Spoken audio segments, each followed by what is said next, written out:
Assalamualaikum warahmatullahi wabarakatuh. Perkenalkan, saya Panca dari Rekayasa Nilai kelas B, dan hari ini saya akan mempresentasikan tugas kedua dari Rekayasa Nilai, yaitu kasus nomor 10 mengenai penerapan studi value engineering pada proyek transportasi Jalan Panola.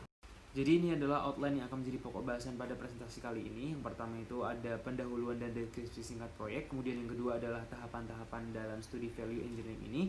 Kemudian yang ketiga adalah partisipan yang berpartisipasi. Kemudian yang keempat adalah rekomendasi-rekomendasi. Kita masuk ke pokok bahasan yang pertama kita, yaitu pendahuluan dan deskripsi singkat proyek.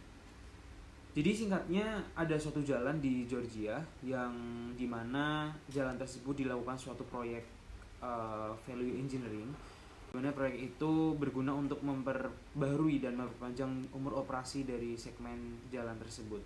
Jalan ini itu jalan yang menghubungkan antar negara bagian di Amerika Serikat, khususnya di Georgia, dan jalan-jalan lain yang menghubungkan antara negara bagian di Amerika Serikat. Seperti yang sudah dibahas di slide sebelumnya, bahwa proyek ini itu bertujuan untuk meningkatkan suatu operasional dan juga meningkatkan suatu keselamatan bagi pengendara yang melalui jalan ini, yaitu jalan I-20 menuju ke arah timur persimpangan I-285. Itu di sekitar Columbia Drive ke persimpangan I-20, atau yang kerap disebut sebagai Panola Road atau Jalan Panola di DeKalb County. DeKalb County ini di Georgia di Amerika Serikat. Nah, untuk biaya konstruksi perkiraannya itu sekitar $61.654.000. Untuk utilitasnya yaitu sekitar $3.222.852, sehingga total biaya yang diproyeksikan untuk proyek ini itu berkisar di angka $64.876.940. Kemudian untuk pokok bahasan yang kedua, yaitu adalah tahapan-tahapan value engineering yang dipakai pada proyek kali ini, di mana secara garis besar ada 6 tahap utama yang digunakan, yaitu yang pertama ada tahap investigasi, yang kedua analisis, yang ketiga itu adalah spekulasi dan evaluasi, kemudian yang keempat pengembangan, kelima evaluasi, dan yang terakhir adalah presentasi. Untuk selanjutnya kita masuk ke partisipan dan data, di mana partisipan yang bergabung dalam proyek ini itu secara garis besar ada 4 tim utama. Yang pertama itulah pemimpin tim, kemudian adalah insinyur desain jalan raya, kemudian insinyur desain jembatan, kemudian yang terakhir adalah spesialis konstruksi jalan raya. Untuk data yang disajikan dalam laporan ini itu ada 2, yaitu diagram fast dan Pareto, yang bisa dilihat di slide kali ini.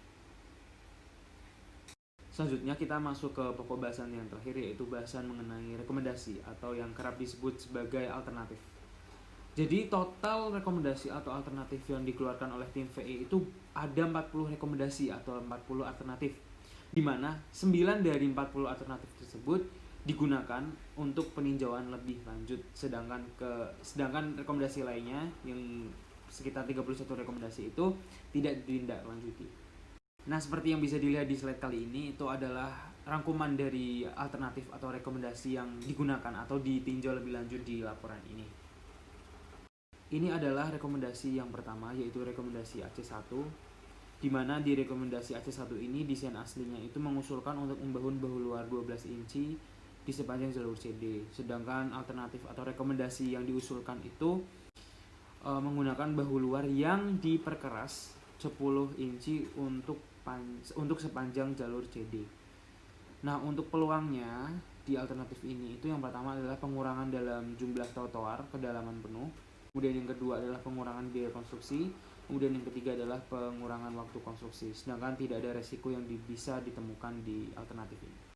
Untuk rekomendasi yang kedua, yaitu rekomendasi AC2, di mana desain aslinya itu menggunakan penggalian semua beton aspal di bagian dalam 2 jalur di lapisan beton yang mendasari. Kemudian untuk alternatifnya, yaitu desain alternatif mengusulkan pengkoordinasian paving yang diperlukan dengan proyek pemeliharaan untuk menghilangkan satu lapisan PEM dan satu lapisan penggilingan. Peluangnya ada 2, yang pertama pengurangan biaya paving, kemudian yang kedua adalah pengurangan waktu konstruksi, sedangkan tidak ada resiko yang bisa kita temui. Yang ketiga adalah alternatif AC3, di mana desain aslinya memerlukan konstruksi bahu luar dengan trotoar kedalaman penuh pada kemiringan melintang 6% pada bagian singgung. Untuk alternatifnya membangun bahu luar dengan trotoar kedalaman penuh dengan kemiringannya itu 4%. Setelah desain aslinya itu sekitar 6% pada bagian tangen.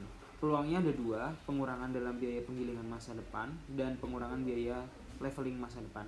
Untuk resikonya itu berdampak pada drainase sheet-nya.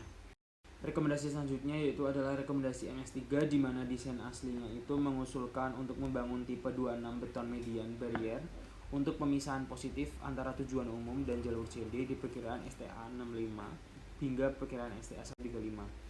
Dan alternatifnya itu mengusulkan untuk menggunakan pagar pembatas saja tapi bermuka 2 tipe W sebagai pengganti rel penghalang beton. Untuk peluangnya itu ada 3. Untuk penghematan biaya pertama untuk bahan yang digunakan, kemudian kurang menonjol untuk dihapus pelebaran di masa depan, kemudian yang ketiga adalah pengurangan waktu pemasangan. Tapi untuk resikonya itu ada 2, membutuhkan revisi drainase dan peningkatan biaya perawatannya. Selanjutnya ada alternatif MS4, di mana desain aslinya itu mengusulkan menggunakan pipa beton bertulang untuk drainase di sepanjang garis penghalang yang memisahkan jalur tujuan umum dan distributor pengumpul. Untuk alternatifnya itu mengusulkan menggunakan pipa logam bergelombang untuk drainase di sepanjang garis penghalang yang memisahkan jalur tujuan umum dan jalan distributor pengumpul. Peluangnya ada 2, pengurangan biaya drainase dan pengurangan dalam konstruksi. Untuk resikonya tidak ada. Kemudian ada alternatif RW1, desain aslinya membutuhkan penggunaan dinding penahan chip GDOT standar. Dinding mulai dari ketinggian 2,5 kaki hingga 7 kaki berjalan di sepanjang sisi selatan proyek untuk hampir seluruh panjang segmen antara I285 dan Wesley Chapel Road dan sebagian antara Wesley Chapel Road dan Panula Road. Untuk alternatifnya mengusulkan penggunaan dinding MSE sebagai pengganti dinding penahan yang dipasang di tempat, dan alternatifnya mempertahankan amplop dinding dan geometri desain asli. Peluangnya ada banyak. Yang pertama, penghematan biaya, mengurangi waktu konstruksi, desain standar GDOT sudah tersedia, meningkatkan estetika, dinding MSE telah digunakan di koridor, dan tidak ada resiko yang bisa ditemukan.